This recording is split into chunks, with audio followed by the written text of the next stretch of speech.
right, friends and heroes everywhere. It is I, your friendly neighborhood Rabbi John Carrier, coming to you live from the campus of Pasadena Jewish Temple and Center. This is kind of a new thing, new to me, maybe not new to you, but probably. So we're just getting geared up for the high holidays, and I am here to answer whatever questions you have about the high holy days of the Jewish year. And you're going to see my face in just a second. Is that my phone ringing? This is so strange being in my office. Maybe I'll give you a tour here in a minute, right after this brief musical interlude. Stick around.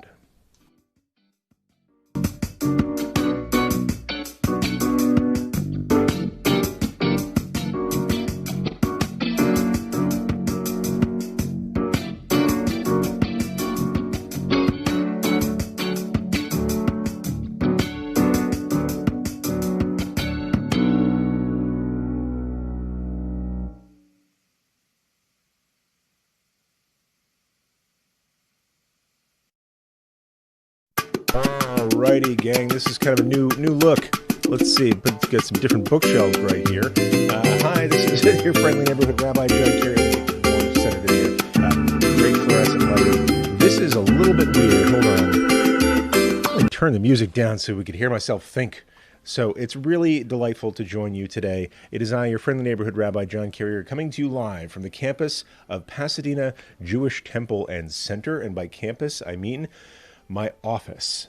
This is a little bit strange. I have not spent more than a handful of minutes in this room altogether in about 6 months. And it's even weirder considering that I was the interim rabbi here for a while. And while I was the interim rabbi, I had all these bookshelves. And at home, I had all these books. But I was a little bit, I was going to say suspicious. That's probably also true. I was a little bit superstitious about moving my books into my office until I was selected as they say permanent rabbi. Is anything really permanent anymore? But I hope I'm here a long time.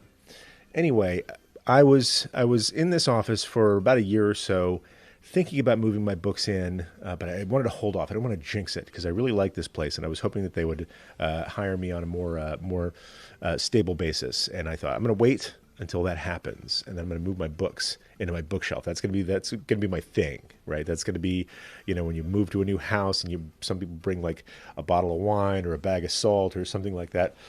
I was waiting to bring my books in, and as it happened, I got the job right as my office was no longer as useful a place, or as friendly a place, open a place, safe a place. I don't know how you put it. But it was I was confirmed for the position right after the change in behavior around the COVID pandemic. And so that great thing that I was waiting for, moving all my books into my office, happened right as I was ready to move out of my office. And so I'll say I did actually move a lot of my books to my office symbolically. And you can see it doesn't look like it's in great repair. I have a couple of sets of Talmud here. I've got the Britannica Great Book Series over here. I've got my Steinsaltz travel size Shas over here. I have some other over here. That's some other sets of Talmud, some various volumes of the Jewish Encyclopedia, just because I needed that symbolic move of moving things into my office for this new adventure, or let's say altered adventure, moving from one status to another. And so there are all my books. But then almost as fast, I was sort of moving books back to my house. And those are the books that you see when you tune into the show. And those are a lot of my books that I've moved back to my own personal library because I do all my work from home now, pretty much.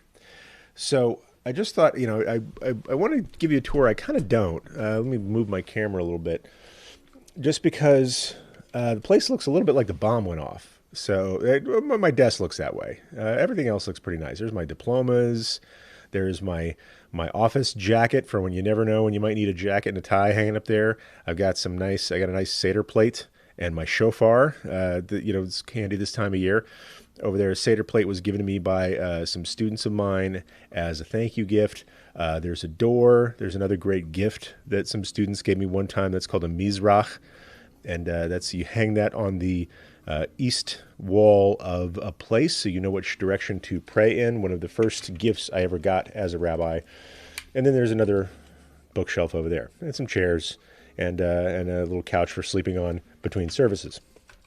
That's another feature of the High Holy Days. So anyway, enough about me. Really excited to welcome you into my temple office. God willing, I'll get to use it a lot more soon. But the reason I'm here today is because I'm now setting up all my camera equipment and my good microphone for High Holy Day services, which start tomorrow night. Let's see, somebody might be texting me telling me to turn my mic up.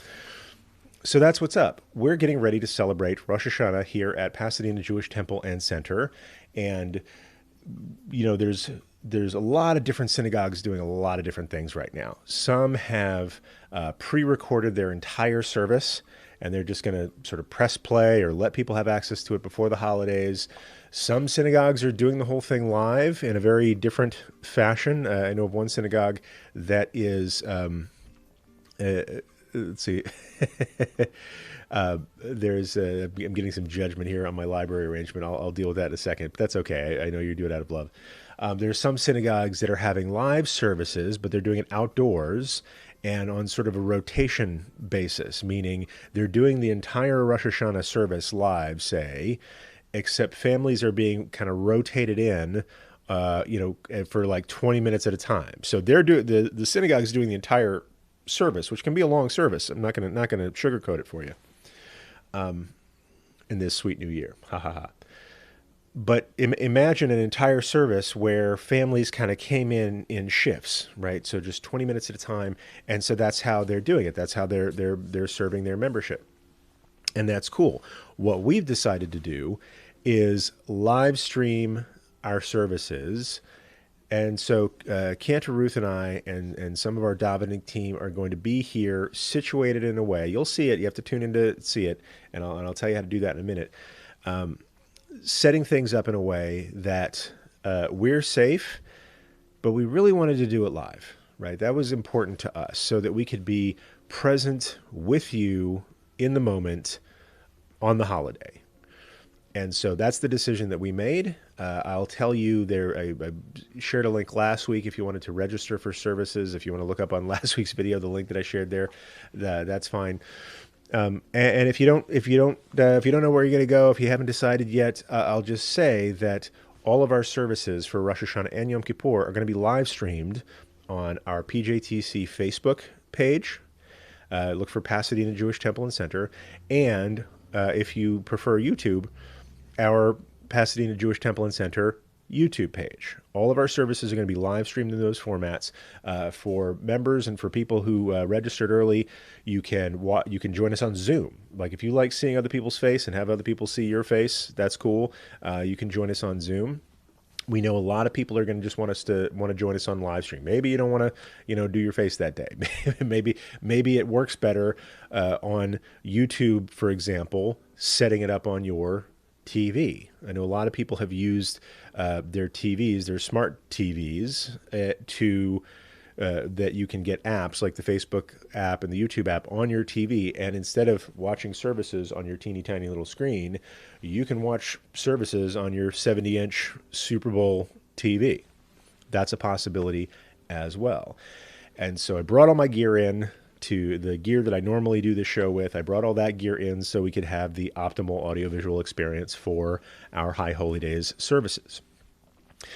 And I had also, in the beginning of all of this, I had thought that I was going to pre-record my sermons. And I've been wrestling with this just for weeks now. Like, do I really want to pre-record my sermons? First of all, things are changing in the world so rapidly. And, I think I've had the same themes in mind. My sermons aren't going to change that much from when I, started writing them a couple of months ago. But with the rapid pace of change, there's always a risk that I could write a sermon a couple of months ago, record it a month ago, and then something would happen in the interim where the pre-recorded sermon just came off completely tone deaf. Like I could have said something like, well, at least we're not surrounded by fire. And that would have no longer been true because we are almost literally surrounded by fire right now. Thank God everybody's okay. There have been people in this community who've been evacuated from their homes, and they've found relatives or friends in the community to stay with, and that's and places to put their pets, and that's been great. And so, or it's not great that it happened, but great that this network showed up for each other. And so I think I'm going to be giving, rather than rolling the tape, I really get a lot more energy in delivering my sermons when I know that I'm delivering it live while people are listening. So that's a little change that I've made going into this. So all that is to say, please join us for High Holy Days services. If you already have a place to go to that you like, go to that place. Right? I'm not trying to pull you away from any holy community that you're a part of. If you don't have a place to go, or you just want to join us, please do. We're going to be on Facebook Live. The whole schedule's on our website. Look for PJTC.net. There's going to be a link to the High Holidays. You'll have the whole schedule there, ways to register, ways to connect. We're going to have our prayer book available online for people to thumb through the prayer, not thumb, but like with a mouse arrow click through the prayer book that way. We're delivering prayer books to people. There's this whole great thing that the Sisterhood's doing right now to connect people with different resources. So that's what's going on here. How are you doing? What questions do you have about the High Holy Days? I know my multi-chat thing that I'd really depended on for so long is still not working. So I'm going to take out my other multi-chat device, which is my parallel laptop, and see if there's anything going on Facebook or YouTube. In the meantime, I want to honor what Nawa64 has shared, that my books look unhealthy in the way the various spine arrangements. So I'm going to say that's not by design. I appreciate that. I actually worked in the AJU library for several semesters for part of my work study. So I know they could be arranged a little better. Usually what happens though is I'll be here on the weekends, during services or some other time just for a second to say, oh, I need that book for, this sermon that I'm working on or this thing that I'm doing. So I'll grab a book. And then it just looks like, Alfred E. Newman's dental work back there. So let's see what's going on in the chat. Okay. Also, first time connecting to Wi-Fi in this office in a while. I actually got a great looking hardline connection into my office. So maybe I'll be doing a few more of these and setting up some good lighting. I'm thankful for the fluorescent tubes I have above me. I feel a little bit like I'm the rabbi of a 7-Eleven, but that's okay. People have put a lot of love into this place. Got some cool stuff lately. I got a letter from the mayor of Pasadena, who took part in my installation here recently. Wrote me a nice little letter. It's framed over there. Got a letter from I think Judy Chu, one of our city council, or not of our city, excuse me, one of our state representatives. I'm really excited to hang that up. So let's see what's going on in the Pasadena Jewish Temple and Center YouTube feed. Let's see. We're on Twitch right now, too, and we're on YouTube. So if you have any questions, any last-minute questions or first-minute questions about the High Holy Days, please put those in the chat. Let's see. Napping couch.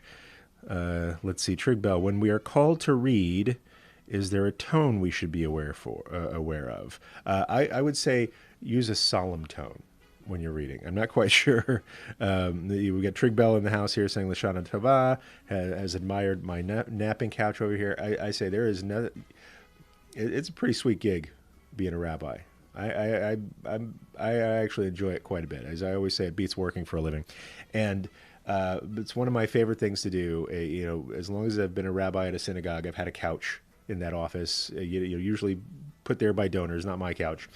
And there's nothing quite like that nap on Yom Kippur between morning service and afternoon activities. It's just magnifique.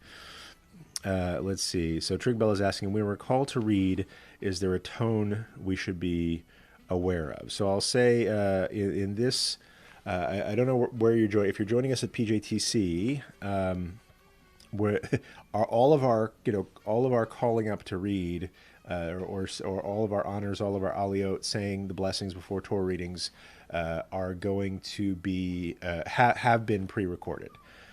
Just because the Torah service itself usually involves so many different people if we're doing the full thing. Lately, it's just been Cantor Ruth and I reading, but we really wanted to have as close to a traditional Torah service as possible under the circumstances. And so what we did was we had people record themselves reading from Torah scrolls or from Chumashim or Tikkunim, like books. And then we had our Gabbai record calling their names, and Cantor Ruth recording the blessing in the name of the person who was called up. And then we've learned so much about video. I'll say I knew a little something about video editing. We are now all video editing experts here. So that's kind of how that's going to go.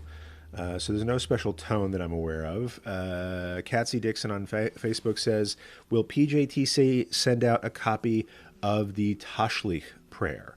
So I believe that is a resource that's on our High Holidays website right now. I know that we had put it in our Rosh Hashanah bags that are getting delivered and picked up here tomorrow. But I believe there's a PDF available for that as well. If you can't find, go to the PJTC.net, find our Rosh Hashanah resources page, and there should be a way to download a whole PDF guide that we prepared for people for doing Tashlich on your own. If you can't find that, message me somehow, and I'll make sure I get a link to that. Let's see, Nawa64 in Twitch says, I have a question about Talit. I have always been told that they are not worn at night. Does that only apply to men? I noticed that Cantor Ruth wears hers on Erev Shabbat as well. That's an excellent question. So I'll give you multiple answers, as is my wont. So in fulfilling the mitzvah, I'm going into the zone of traditional halacha, Jewish law as it's practiced in traditional communities. The mitzvah of tzitzit, there's no mitzvah for wearing a tallit per se. However, there is a mitzvah of adorning oneself, or rather, there's a mitzvah of, if you have a four-cornered garment, to have tzitzit, those little stringy fringes on the corners of it. And this was, this mitzvah came into being when people wore basically folded sheets around themselves. So I'm not judging fashion of the early Bronze Age, but that's how it was. It was toga time. And nowadays, we don't wear garments with corners. Like this shirt that I'm wearing from Brooks Brothers, not bragging, they just fit me really well, doesn't have really any corners on it. It's all round, right? There's no place that you would put a tzitzit. And so we adopted this practice of wearing a prayer shawl, a four-cornered garment, specifically so that we could fulfill the mitzvah of tzitzit. The mitzvah of tzitzit is what's considered a daytime mitzvah, because the specific mitzvah is to look upon the tzitzit. It says it in the third passage of the Shema. You will bind these fringes to the corners of your garments, and you will look at them and be reminded of all. I don't know if you can hear in the background music. I'm going to turn down this music because we've got some High Holidays rehearsal going on, and I want you to be able to hear that as well. If there's a mitzvah to look at something, then the rabbis decreed that only applied in the daytime, because back in the day, artificial light was expensive, right? And for some people, it's still pretty expensive. And for some people who are having rolling blackouts, you can't come by it at any price. And so that's why it's traditional to only wear a tallit in the daytime. The one time in a traditional synagogue where you'll see a tallit worn at night is on Erev Yom Kippur, because again, per tradition, we might do it a little bit differently here because this is a progressive place. Kol Nidre, that Erev Yom Kippur, that beginning of the Erev Yom Kippur service starts before the sun goes down. And so people will wear a tallit at night. And so that's the one time in a place that is where people follow this tradition, you will see people wearing a tallit at night.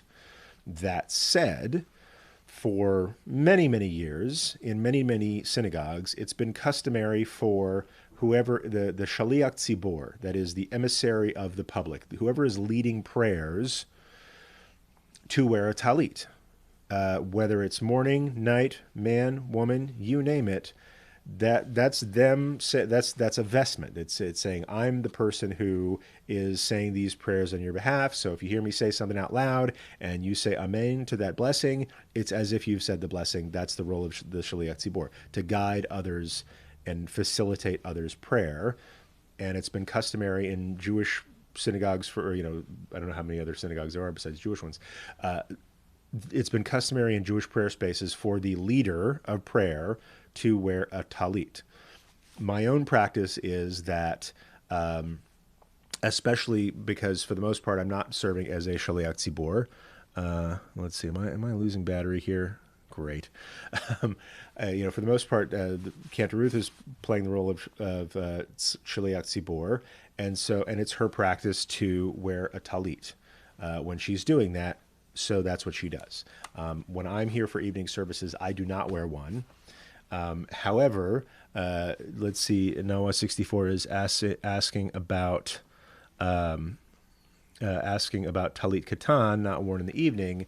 Talit katan, if you're into that sort of thing, and a talit katan, if you don't know what I'm talking about, it means little tallis. There are those who wear a talit underneath their clothing. If you've ever seen some Jews of a particular denomination or bent or spiritual path having strings hanging out of the corners, strings hanging out of the top of their pants or underneath their shirt. They're wearing a talit under their clothing with the tzitzit hanging out. I've worn one for most of the last 11 years. It's just you can't see my fringes right now because I'm sitting down, and you can't tell that I'm wearing shorts and flip-flops in my own synagogue office.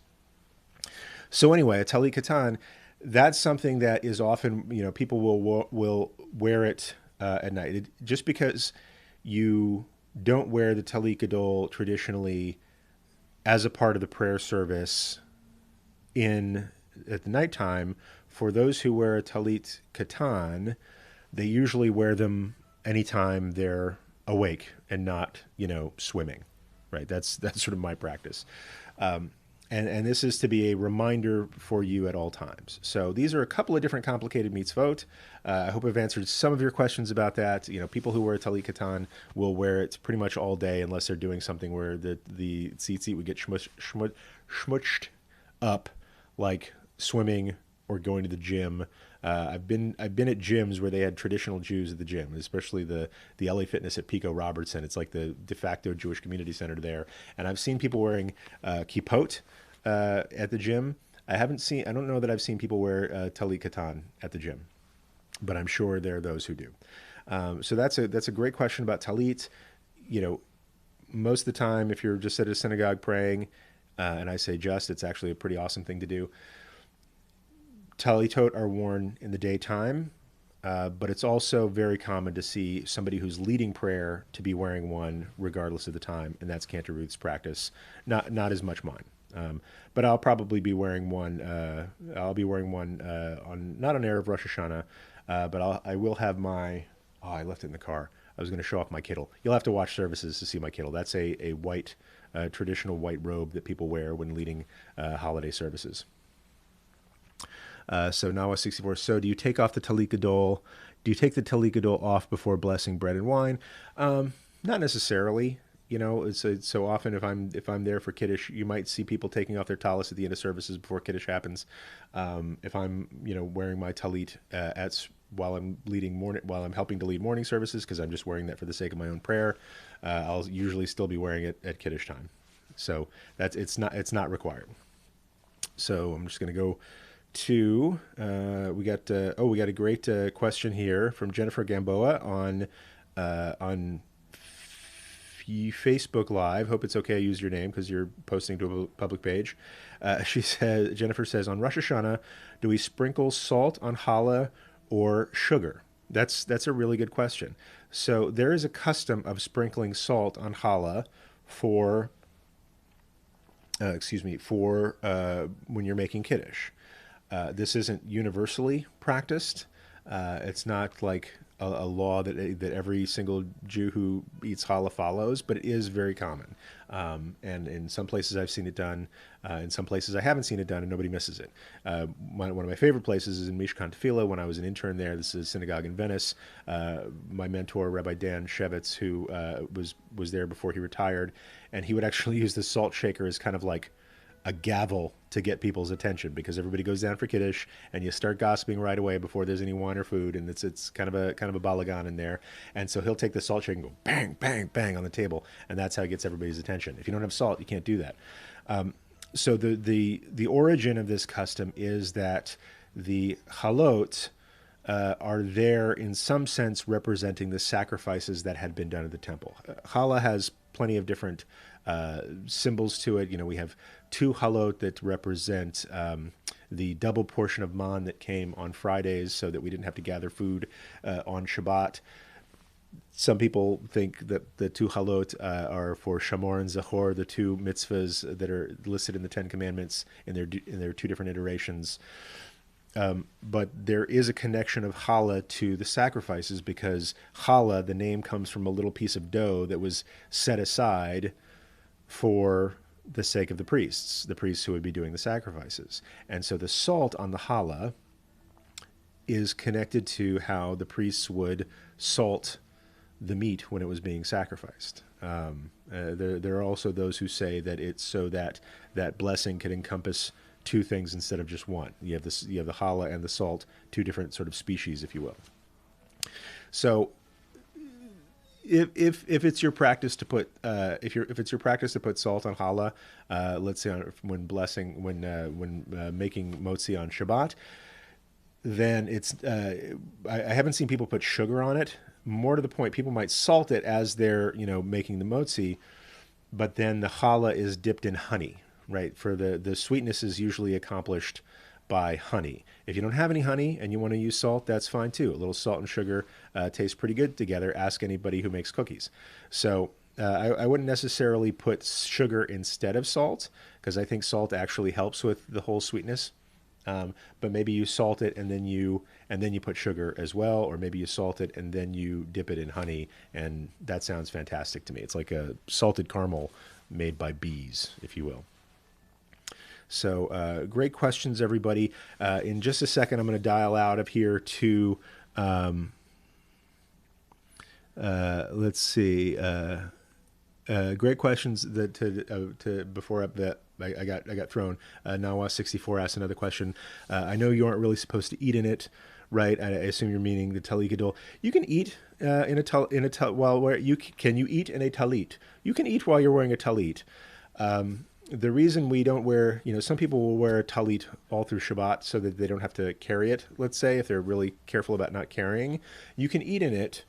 It's just not customary to do other, let's say, biological things in it, meaning you don't wear a talit gadol to the bathroom. You take it off, and it's not because of the tzitzit. It's because a talit gadol usually, not all, but often will have a prayer stitched into it on the atara, on the little collar that people can follow along with when they're making the blessing. And because that prayer it's a bracha, it contains God's name, we don't take that into the bathroom with us. If you're of the practice of wearing a talit katan, people will wear that into the bathroom. It's just tricky, let's say. So it's nothing about the tzitzit that can't go in the bathroom, but the talit gadol, we usually take that off. You can eat in a talit. There, I said it.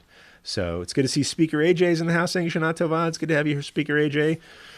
I'm just going to check YouTube real quick to see if there are any questions there, and if not, I'm going to go ahead and sign off because I can hear the instruments tuning up right now. Let's see, videos. Can I find my own video that's playing right now? Oh, I see some cool stuff on there. I see that Rabbi Amy and her co-leader have put our youth services or are putting our youth services up. I'm so excited about that. There's so much cool stuff going on here, y'all. I couldn't be more thrilled about it. Let's check live videos. Oh, there's one going on right now. And come on, I just want to see the Let's see. Your channel. This is good radio. Just want to make sure I'm not missing any questions about Yom Kippur. Or let's see. Britton S says, hello. Hello, Britton. It's good to see you. K. Dixie, our friends Trig and Ruth can't be here in person, sending along their love and hellos. Hello from the state of Washington. Smoke situation gradually improving here. That's nice. It is here too. I'm not gonna lie to you, it's been rough.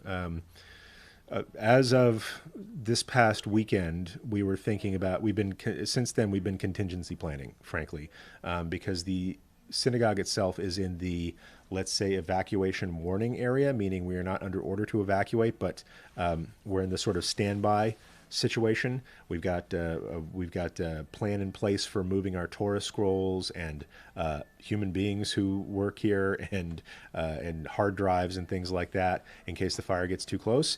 But we've been monitoring air quality and all sorts of things there. So thank God it's gradually improving. Ruthie Honey's in the house. Said I had to stop by. Good to see you here, Ruthie. Listen, everybody, really, really thrilled to share these holidays with you. I'm so thrilled that where I work, Pasadena Jewish Temple and Center, has an opportunity for everybody to connect this year. Well, everybody with an internet connection, let's say that, but everybody who is internet capable, who can watch live streaming video on Facebook, YouTube, we're on StreamSpot, we're on Zoom. It's going to be amazing. And I know that, let's say this, for a lot of people, this isn't their preferred way of celebrating the high holy days. I take comfort in the fact that there are people who have never been able to experience the high holy days who are going to be able to experience them. And this is my prayer. This is my wish that, and I want you to pay attention to this. At some point, I want you to maybe notice or not notice, if you're participating in an online service, whether it's with us or somebody else, just sort of let yourself go. Just sort of let yourself get into the flow of the prayer, of the learning, of the sermons, of the songs. And I'd be curious if you notice a moment at which you forget that it's an online experience. I've had a couple of moments like that in the last few months where there was a funeral happening online. And another time where there was a bat mitzvah happening online, where I just got into the service and for just a moment there, I forgot that everything was weird. Like I forgot that we were doing it on Zoom and we weren't together, because I was just so glad to be able to connect with people, so glad that the people were able to connect with the synagogue and each other, that I couldn't, I just forgot about it for a minute. And I hope we can achieve those moments for ourselves. I hope you can achieve those moments. I hope we can help create those moments here at PJTC. But I'd be curious to hear maybe on next week's live stream, if you connect to a live streaming virtual service, if you notice that you forget that it's a virtual service, and that and that means that you will have experienced an actual service in my book. So we'll be here next week, probably in my office again. So maybe I'll clean up my books and my desk a little bit and that little cobweb that's over there. And until then, I just want to say to everybody, Shana Tova Umetuka. I wish you I bless you with a year of nothing but goodness and sweetness. And as I said on Facebook earlier this week, wouldn't it be cool if all these like terrible 2020 things turn out to be terrible 5780 things in actuality, and 5780 is going to be over tomorrow night. So here's hoping. Thanks everybody for joining me for this Rabbi Chat. Always delighted to learn with you, and I'll see you next year. And until then, peace.